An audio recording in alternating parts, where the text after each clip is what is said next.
मैं डॉक्टर शकुंतला मीना, सहायक आचार्य EAFM, महारानी Shri Jaya Mahavidyalaya Bharatpur, BCom part first, EAFM paper second, Indian banking and financial system में भारतीय रिजर्व बैंक की स्थापना के उद्देश्य एवं कारण टॉपिक पे चर्चा करूँगी।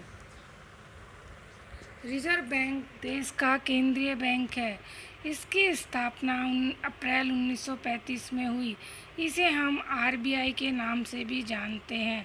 इसका राष्ट्रीयकरण जनवरी 1949 में हुआ।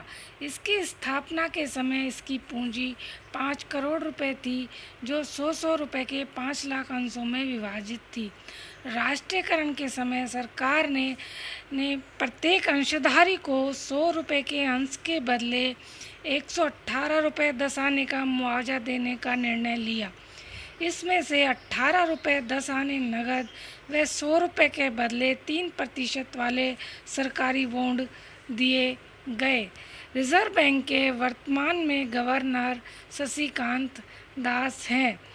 रिजर्व बैंक की स्थापना के उद्देश्य एवं कारण: देश में मुद्रा एवं साख का समुचित प्रबंध करना। ये रिजर्व बैंक की जिम्मेदारी है कि वह देश में मुद्रा व साख की व्यवस्था करे, आवश्यकता पड़ने पर नए नोट छापे और साख का विस्तार करने के लिए व्यापारिक बैंकों को सस्ती दरों पर ऋण उपलब्ध कराएं, जिससे वे ज़्यादा से ज़्यादा लोगों को उधार दे सके। रुपए के आंतरिक और बाह्य मूल्य में स्थिरता लाना। जो मूल्य रुपए का अंकित मूल्य है वही उसका बाह्य मूल्य होना चाहिए, अर्थात उसमें उतार चढ़ाव ज़्यादा ना हो, जिससे जनता में उसका विश्वास बना रहे। देश में सुव्यवस्थित एवं संतुलित रूप में बैंकिंग का विकास करना।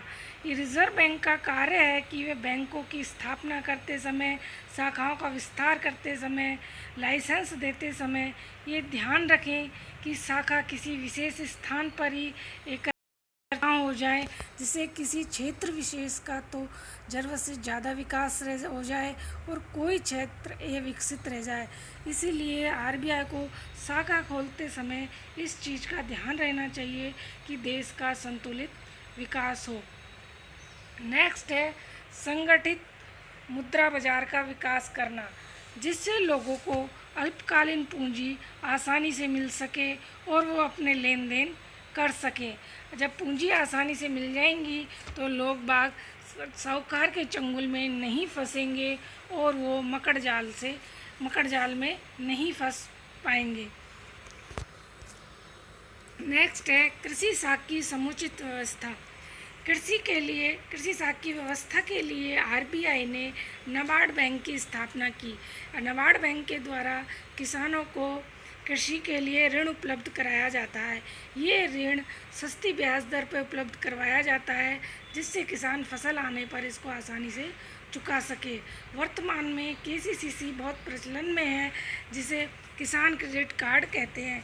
इसमें किसान फसल बोने से पहले अपने बीज बोने, खेती की सिंचाई वगैरह के लिए ऋण लेते हैं और जब फसल कट के तैयार हो जाती है उसके बाद ऋण को चुका देते हैं और अगली बार फिर ले लेते हैं। ये प्रोसेस चलता रहता है और इसमें किसान को ATM की सुविधा भी दी हुई है।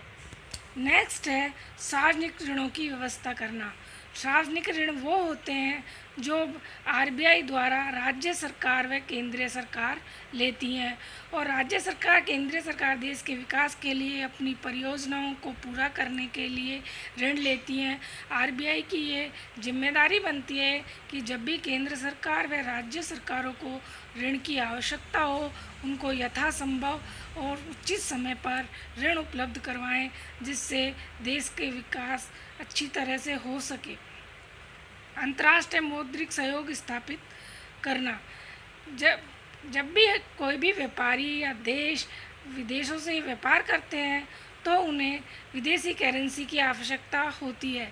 इसकी व्यवस्था RBI द्वारा की जाती है, जिससे करेंसी चेंज होकर उनका भुगतान आसानी से किया जा सके और व्यापार में भी इससे काफ़ी सहयोग मिलता है, क्योंकि दूसरा देश हमसे व्यापार करने में बिल्कुल भी घबराता नहीं है। व्यापारिक बैंकों के नगद कोषों का केंद्रीकरण करना। रिजर्व बैंक के अंडर में ही व्यापारिक बैंक कार्य करते हैं। रिजर्व बैंक ने व्यापारिक बैंकों के लिए दो कोषों को निर्धारित किया हुआ है, SLR और CCR। CCR cash reserve ratio, जिसमें व्यापारिक बैंक अपनी प्राथमिक जमाओं का 3 से 15% भाग RBI के पास जमा कराते हैं, और SLR वैधानिकता तरलता अनुपात भी कहते हैं, जो अपनी जमाओं का प्राथमिक जमाओं का व्यापारिक बैंक अपने पास रखते हैं।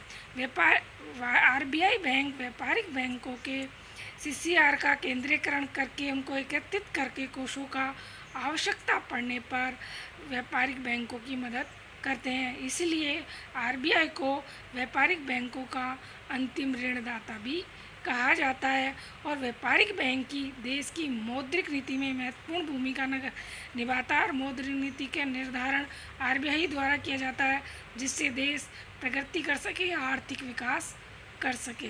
धन्यवाद।